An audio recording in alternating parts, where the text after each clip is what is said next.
Salah satu esensi kehadiran agama adalah untuk menjaga martabat manusia sebagai makhluk mulia ciptaan Tuhan. Agama mengajarkan kita untuk saling bertoleransi dengan menghormati pilihan, termasuk pilihan terhadap agama yang dianut. Keragaman dalam beragama itu adalah keniscayaan, tidak mungkin dihilangkan. Ajaran Islam mengajarkan kepada manusia untuk saling bekerja sama dan saling tolong-menolong dengan sesama manusia lainnya dalam hal kebaikan. Sehingga pada hakikatnya, Islam bukanlah agama yang penuh kekerasan dan anti-toleransi. Namun pada kenyataan, Islam digambarkan sebagai hal tersebut, sebagai upaya pemecah belah persatuan umat Islam dan melakukan propaganda di antara agama-agama yang ada. Salah jika kita mengatakan bahwa semua agama itu sama. Semua agama itu berbeda, dan tantangan dari perbedaan itu adalah perselisihan.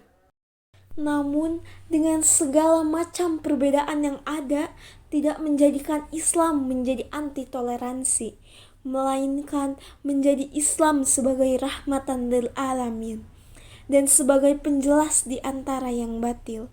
Karena agama Islam itu menjadi rahmat bagi seluruh alam dan tak perlu ditanyakan untuk umat manusia juga menjadi rahmat dengan ajaran-ajarannya yang sesuai fitrah. Prinsip seorang muslim dalam memegang agama Islam yang tertera dalam Al-Quran surat Al-Kafirun, untukmu agamamu dan untukku agamaku. Toleransi adalah kata yang selalu menjadi pembahasan dan bisa dikatakan bukan hal yang sulit untuk dilakukan. Tapi, apakah yang selama ini kita lakukan atas nama toleransi telah sesuai dengan esensinya dalam pandangan Islam? Ustadz Felix Yau berkata bahwa toleransi adalah ketika kita melakukan apa yang kita yakini, lalu kita mampu untuk menerima apabila orang lain tidak melakukan apa yang kita yakini. Simpelnya, kita tidak memaksa orang lain untuk mengikuti ajaran Islam, dan kita pun tidak harus untuk mengikuti ajaran mereka. Bukankah dalam Islam sendiri tidak mengajarkan sebuah pemaksaan? Masalah yang terus menjadi perbincangan hingga saat ini adalah terkait batasan dari toleransi itu sendiri. Bukan sebuah toleransi apabila kita melakukan hal yang diyakini oleh orang lain agar kita disebut toleransi. Itu hanya suatu bentuk kebablasan dalam toleransi. Dalam beragama pun perlu dan penting yang namanya prinsip. Contohnya, bagaimana jika ketika Natal yang dirayakan orang Kristen, kita ikut merayakan, memakai atribut Natal, mengucapkan selamat Natal.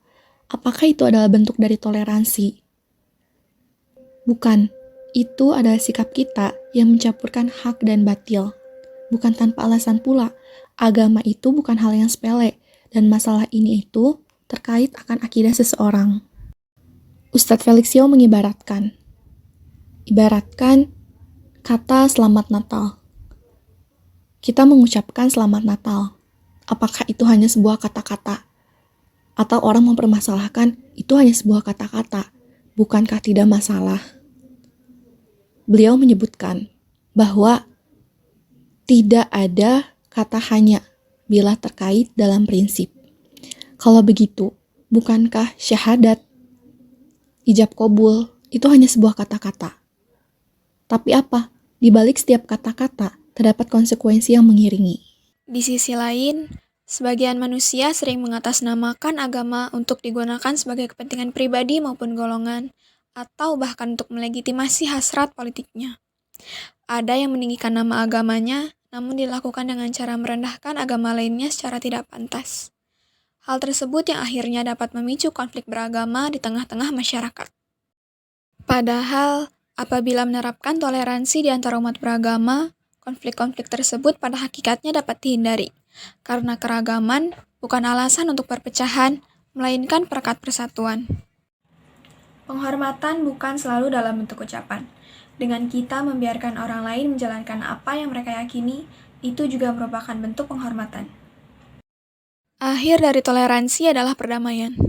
Dengan kita menjalankan hal dalam konteks ibadah masing-masing, tidak ikut-ikut, sesuai dengan firman Allah dalam surat Al-Kafirun, maka kedamaianlah ujungnya.